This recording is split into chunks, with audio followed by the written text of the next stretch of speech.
Today, on Art Matters with Mr. Morris, the elements of design.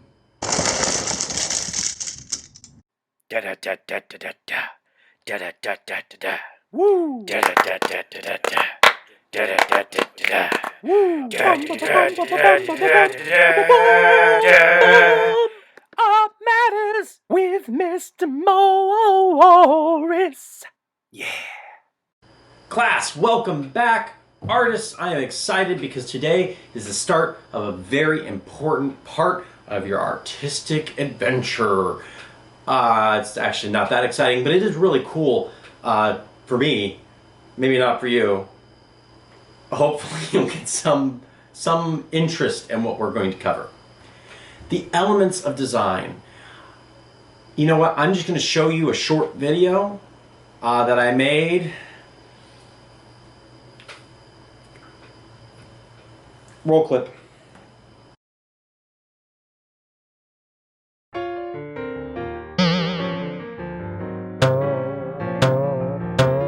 Well, hello, kids. My name is Mr. Line, and I'm here to teach you about, well, me. Mostly here to teach you about the elements of design because they all start with a line. Sorry for my bad animation, kids. I don't think Mr. Morris knows what he's doing.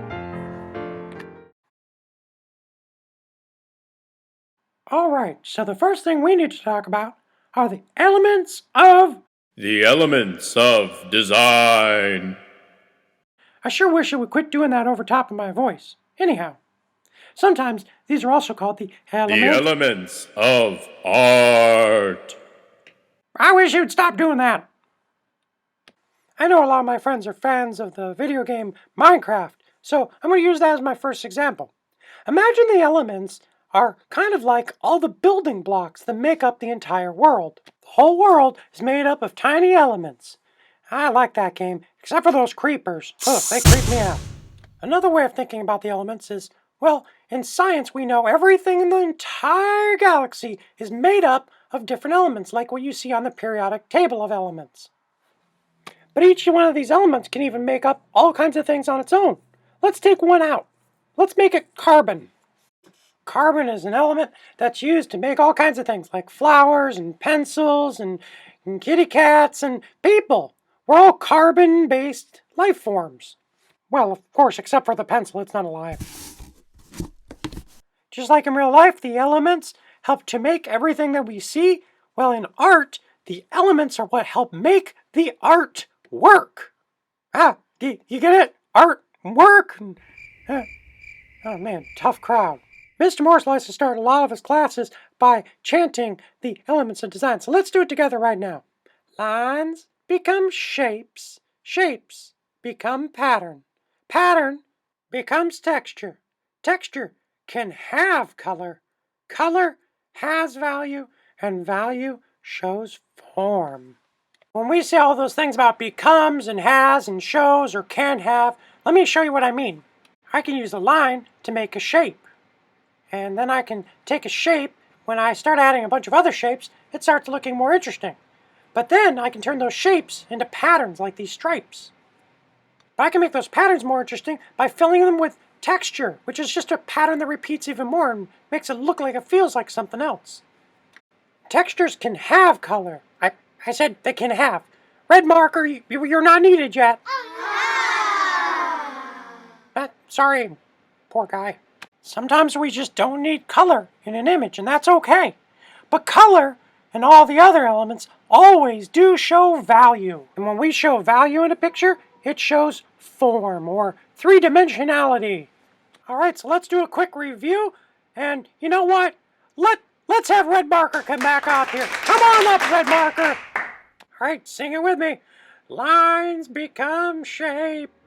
Shape becomes pattern. Pattern becomes texture, and texture can have color. Color has value, and value shows form. These are the elements of art. Actually, kids, let's just remember the terms, not the song.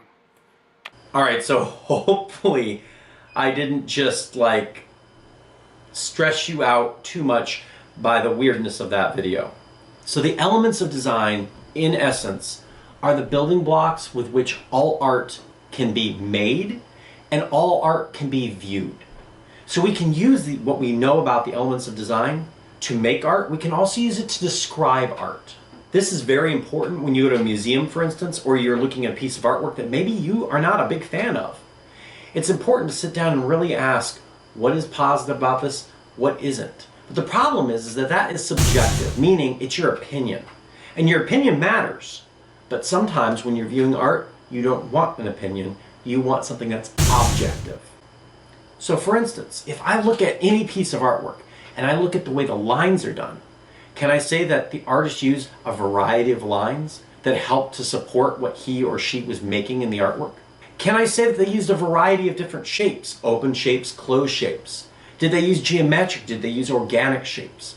What kinds of shapes did they use to create the artwork that you're looking at? It doesn't matter if the artwork is a picture of a kitten or if the artwork is like paint spattered up on a canvas. The elements of design can still be used to describe the work and as a rule of thumb when creating the work. I am going to attach a definition sheet to this. These are going to be definitions that you will definitely want to have. If you've already received your sketchbook, you may even have a page that you can fill out that's going to give more information for later down the road. The information that I covered in this video is important. In fact, it's the basis of this entire class.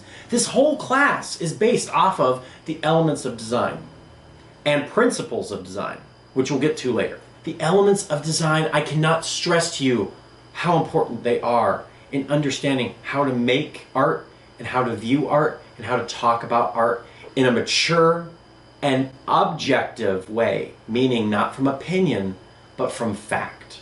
You want to learn to be objective when looking at art, not subjective. Not your opinion. Your opinion matters, yes. Again, but your ability of looking at something and breaking it down into the components that make it up by talking about what those components are made of or how they're put together or how they're arranged, that's hugely important and not just for the visual arts. There is this thing that I've done with younger students, and I'm sorry, I'm going to do it to you too because it worked so well. There's a phrase that I like to have them repeat. At some point, I'm probably going to have you record yourself and send in that recording of you doing exactly what I'm about to do. Lines become shapes. Shapes become pattern. Patterns become textures. Textures can have color. Color has value. Value shows form. Those are all of your elements that you need to worry about right now. Those are the elements that we're going to be covering in class. Let me explain what that phrase really means. Lines become shapes. In other words, we use lines to create shapes. All kinds of different lines will create all kinds of different shapes. Shapes become patterns. If we take several shapes and we put them together, that starts to create something that repeats. Something that repeats is a pattern. A pattern is something that repeats. A pattern is something that repeats. A pattern is something that repeats. A pattern is something that repeats. So, a pattern is something that repeats. It's made of shapes that are made of lines. But if I take my pattern and I concentrate it in a certain way, my pattern becomes a texture. And the texture is what something feels like or looks like it feels. So if something looks smooth, that means that I've used patterns that will make that thing look smooth. If it looks scaly, well then I probably use like a repeating scale pattern to make it look scaly. Again, made a pattern into a texture. Now textures don't have to have color, but they can. That's why I say textures can have color. You don't have to have color in the artwork. The artwork can be monochromatic or one color. It can be black and white, for instance. But textures can have color. Color, on the other hand, always has value. Color has value. Value is in reference to light and dark. Color always has value. Value is light and dark. You can have a light blue and a dark blue. You can have different tints of blue. We'll get to that later. Value shows form. In other words, when we shade, we show that it's three-dimensional. Form is just that. It's about the three-dimensional shape. It's about the way something wraps around. It's mostly used with sculpture, but as you get more advanced with your drawings and you create that illusion that something is three-dimensional, you're using form.